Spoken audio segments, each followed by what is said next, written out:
Oke, masih bersama saya Budiman Tonjo di Satu Meja The Forum. Kita akan coba lihat bagaimana warganet merespon problematika iktp. Yang pertama dari Maulana Mas Ribi, bahaya Pak, masih ada kasus di mana orang mau bikin iktp nggak jadi-jadi, alasannya belangko habis, ternyata dijual bebas. Berapa sih harga eceran tertingginya?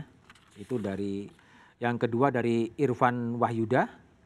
Jujur membuat iktp sangat dipersulit. Saya saja sejak pembuatan harus nunggu sampai suket saya habis masa berlakunya, bolak-balik ke kantor catatan sipil, selalu jawabnya belangko habis dan akhirnya saya bayar 350.000 baru KTP saya keluar. Sedih rasanya. Yang keempat dari Mustanjung, waspadai apa motif politik di balik ditemukannya iktp. Ini karena segitu tak mungkin pihak terkait Dukcapil, kecamatan dan lain-lain membuang sembarangan iktp dan diduga kuat ini sengaja dibuang di tempat umum oleh pihak-pihak tertentu untuk tujuan politik tertentu. Mas Sudan. Ya. Jadi netizen juga ada dan Mas Warif juga menganggap ada kecurigaan politik sebetulnya dalam konteks pembuangan iktp itu. Dan ada kelangkaan belangko juga sebetulnya. Pertama ada dua yang akan saya tanggapi. Pertama saya mohon maaf kalau ada warga masyarakat yang masih lama mendapatkan KTP, itu tanggung jawab akhir ada pada saya.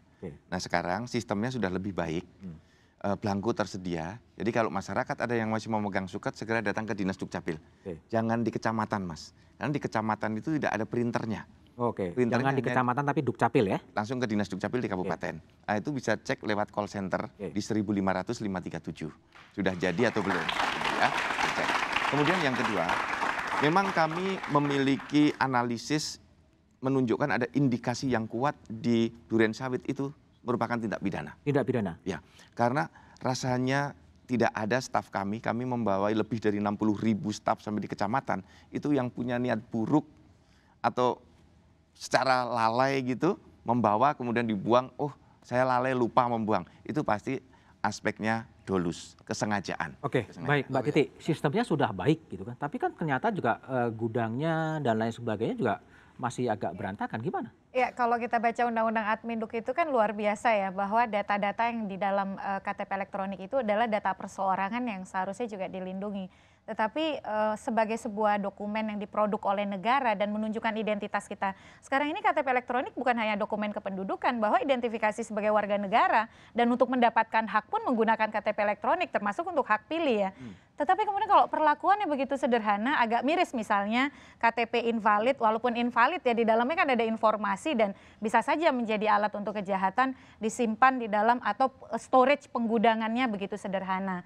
Sementara kalau kita bandingkan misalnya dengan infrastruktur pemilu, KPU itu kan punya gudang untuk logistik, dijaga sekian tahun, ada limitasi waktu. Saya kira standar ini, SOP ini, prosedur ini yang mau tidak mau kita harus tingkatkan. Kalau kita memang masalahnya di mana? Ya, bisa saja anggaran, bisa saja sumber daya orang, komitmen atau paradigma yang tidak sama. Prof. Zudan begitu berkomitmen terhadap pengamanan data yang di bawah misalnya. Jangan salah juga nih Mas, orang punya intensi politik itu nggak kenal dia aparatur sipil negara atau tidak. Nah, jangan-jangan ada penanaman internalisasi nilai-nilai yang nggak nyampe gitu. Dan ini yang harus dibuka ini Prof. Jadi begini, setannya itu ada di detail-detailnya itu. Setannya ada detail-detail itu? Ya, the devil is in the detail. Ya. Kami itu bawaan Pak Zudan? Membawai 6.000 lebih kecamatan titik layanan. Ada kesenjangan kemampuan, ada kesenjangan infrastruktur, ada kesenjangan anggaran. Tapi sekarang jauh lebih baik. Karena saya mengendalikan kepala dinas, kabak, kasubag. Hanya kalau di camat itu masih separuh-separuh. Sebagian pegawai Dukcapil, sebagian pegawai unit desentralisasi. Kalau Mas Arief tadi katakan ada pembangkangan sebetulnya. Bisa jadi. Bisa jadi. Di dapil saja di Jember kan terjadi, akhirnya kena saber pungli. Jadi ini kepala dinas lebih nurut dengan bupatinya daripada dengan dirjennya. Sudah kita ingatkan, nggak mau. Dia mengatakan ya terserah kepala daerah saya. Karena kepala daerah mengusulkan, dirjen yang mengangkat. Kalau yang di duren sawit, nah, apa yang terjadi? Ini kami sedang mencari siapa pelakunya. Apakah insider, orang dalam yang berkhianat, atau dicuri, diambil oleh orang kemudian ditaruh di luar. Jadi analisisnya ada 3. Satu dari perusahaan pencetak, yang kedua dari pegawai di dalam, di kecamatan, yang ketiga diambil, dicuri kemudian diletakkan di pinggir jalan agar cepat ketahuan. Oke. Tiga titik itu. Mas Trisha Patria, setan ada di bawah-bawahnya sebetulnya yang mungkin berbuat apa saja. Gimana Anda merespon itu sendiri? Ya jadi begini, kita harus jujur bahwa Indonesia kan negara yang luas, yang besar, 267.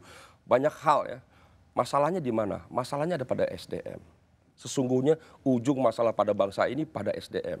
Ya. Jadi nggak cuma masalah KTP, masalah lain-lain di Republik ini apa sih sumber masalahnya? Sumber masalahnya pada SDM. SDM yang berpolitik?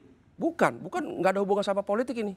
Ini SDM yang belum cerdas. Kenapa belum cerdas? Banyak faktor. Saya ambil data umpamanya soal kecerdasan. Indonesia memang tertinggal. Sains kita ranking 62 dari 70. Sains kita Indonesia nih. Kemudian minat bacanya 63 dari 70 negara. Kemudian matematik 63, sistem pendidikan 63. Jadi kita ini rendah sekali sebagai sebuah bangsa, sumber daya manusia. Kemudian kecerdasan itu pada apa sumbernya? Ternyata gizi yang utama. Apa kaitannya dengan IKTP yang berserakan? Gizi tadi susu, daging, dan kita rendah bahkan di negara Asia. Ya, apa hubungannya? Hubungannya kecerdasan. Kalau orang cerdas, dia akan bisa mengatasi. Seperti yang Titi bilang itu betul. Harus ada sistem, ada manajemen dan sebagainya. Tapi kalau orang punya integritas, punya kecerdasan, dia bisa atasi sendiri. Gitu. Nah, lalu apa saran saya? Saya mengerti posisi Prof. Ini kan ada keterbatasan infrastruktur, ada keterbatasan teknologi, ada keterbatasan anggaran. Lalu bagaimana? Bangunlah sistem yang sederhana. Seperti di mana? Seperti di toilet. Kalau kita ke toilet ya, rumah makan franchise dimanapun, nggak usah yang di Jakarta, di Papua sekalipun, kita lihat di belakang pintu franchise. Ada apa itu? Ternyata ada checklist, tidak kurang dari 20 item.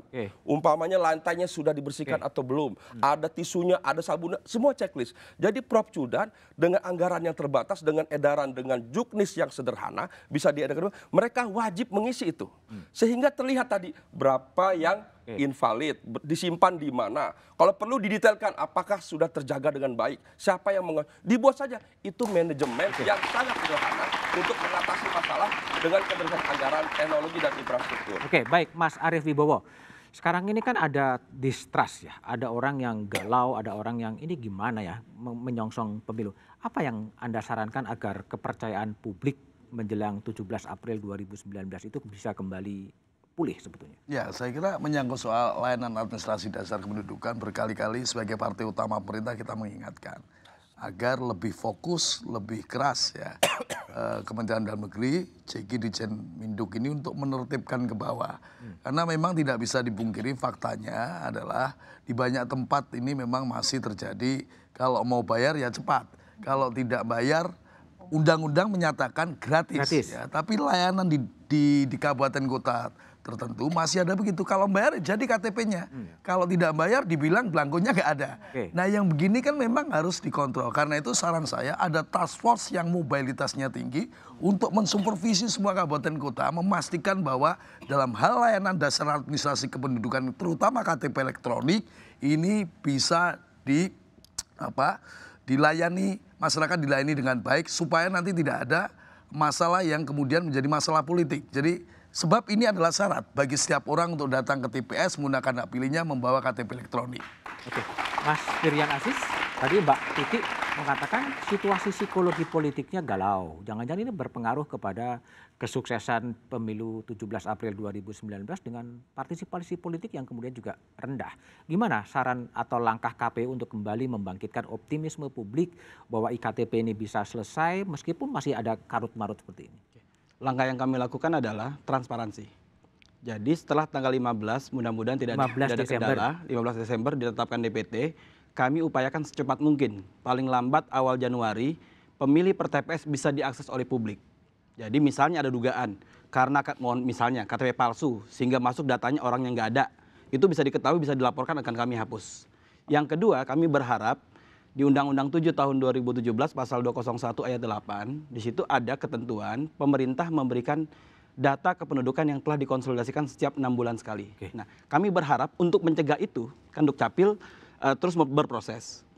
Awal tahun 2019 kami diberikan data itu sehingga kami bisa melakukan tracking.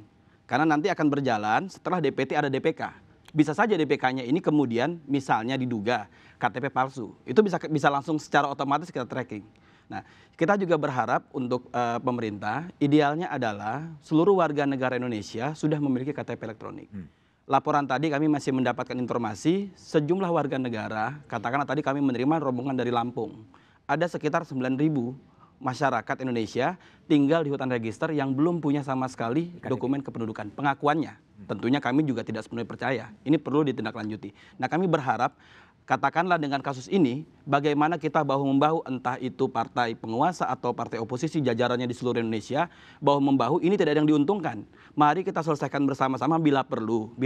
Di awal Januari nanti atau bulan Januari, semuanya bahu-membahu menyelesaikan masalah ini. Oke. Yang belum terekam, direkam, dibantu Dukcapil. Kita sukseskan semua sehingga di bulan Februari, ini kan tidak besar. Kalau dari informasi dari Pak Dirjen, tinggal 3%.